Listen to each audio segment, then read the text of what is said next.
మన విశ్వాసము చాలా బలముగా ఉండాలి. ఎందుకంటే మనం అందరం విశ్వాసులము. స్తోత్రం చెప్పండి గట్టిగా. మనం అందరం ఎవరు చెప్పండి? ఇప్పుడు విశ్వాసంలో ఏముండాలి? విశ్వాసం ఉండాలి. అవిశ్వాసం ఉంటే విశ్వాసం అవిశ్వాసమే.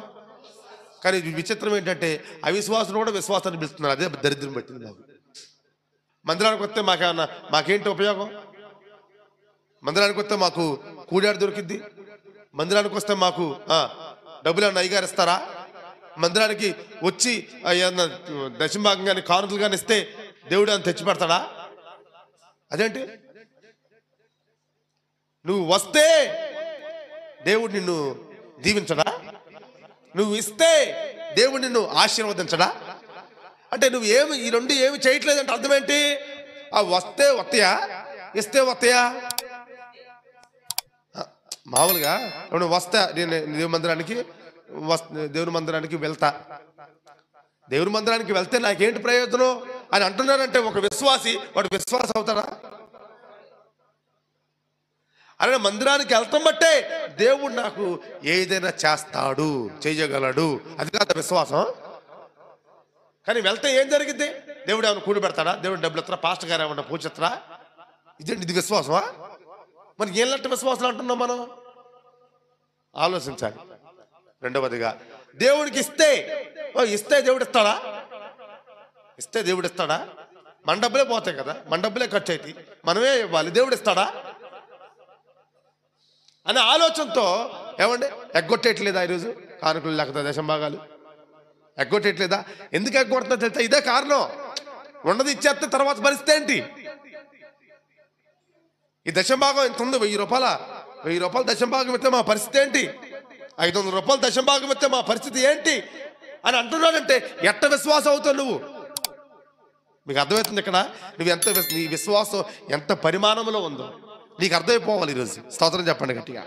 మరి గుర్తుపెట్టుకోండి అండి, నువ్వు విశ్వాసం ఎప్పుడవుతావంటే, రాసుకున్న వాళ్ళు రాసుకోండి, నువ్వు విశ్వాసవి ఎప్పుడవుతావంటే విశ్వాసులతో ఉంటే విశ్వాసం అవ్వవు, విశ్వాసముతో ఉంటే విశ్వాసం అవుతావు. స్తోత్రం చెప్పు గట్టిగా. విశ్వాసులతో ఉంటే కావో, విశ్వాసముతో ఉంటే విశ్వాసం అవుతావు. గట్టిగా స్తోత్రం చెప్పండి. అర్థమవుతుందండి? విశ్వాసులతో ఉంటే నాకు విశ్వాసవి, ఏసేకి కాదు.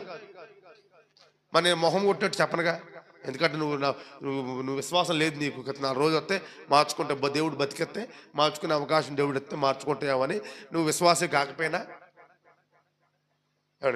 కాకపోయినా మా విశ్వాసం అని చెబుతా. కానీ దేవునికి విశ్వాసులు అంటే విశ్వాసులతో ఉన్నవారు కాదు, విశ్వాసముతో ఉండేవారు. స్తోత్రం చెప్పండి. చిన్న తేడాయే ఏమ్మా, ఎంత తేడా ఉంది? విశ్వాసముతోకి విశ్వాసులతోకి ఎంత తేడా ఉంది? చిన్న తేడాయే కానీ పెద్ద ప్రమాదం. విశ్వాసంలో ఉన్నంత మాత్రాన విశ్వాసులను బ్రతికితే గుర్తుపెట్టుకో, ఆ భక్తికి విలువ లేదు, ఉపయోగం లేదు.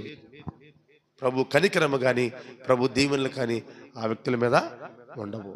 విశ్వాసముతో నువ్వు బ్రతికితే, స్తోత్రం చెప్పండి. విశ్వాసముతో నువ్వు జీవిస్తే, విశ్వాసముతో నువ్వు మందిరానికి వస్తే, విశ్వాసముతో ప్రార్థన చేస్తే, విశ్వాసముతో వాక్యాన్ని వింటే, విశ్వాసముతో దేవునికి చెందవలసిన వాటిని చెందిస్తే, విశ్వాసముతో నువ్వు ప్రభు సన్నిధానంలో ఆయన ఆత్మతో సత్యముతో ఆరాధిస్తే అట్టి వాటిని దేవుడు అంగీకరిస్తాడు, ఆగ్రానించి ఆశీర్వదిస్తాడు. స్తోత్రం చెప్పండి. కనుక మన విశ్వాసము చాలా దృఢంగా ఉండాలి. విశ్వాసులతో దృఢంగా ఉంటాం కాదండి, విశ్వాసముతో దృఢంగా ఉండాలి మనం. అప్పుడు యేసయ్య ఎవరి విశ్వాసం దృఢంగా ఉంటుందో ఆ ఇంట్లోకి వచ్చి కార్యాలు చేస్తాడు దేవుడు. స్తోత్రం.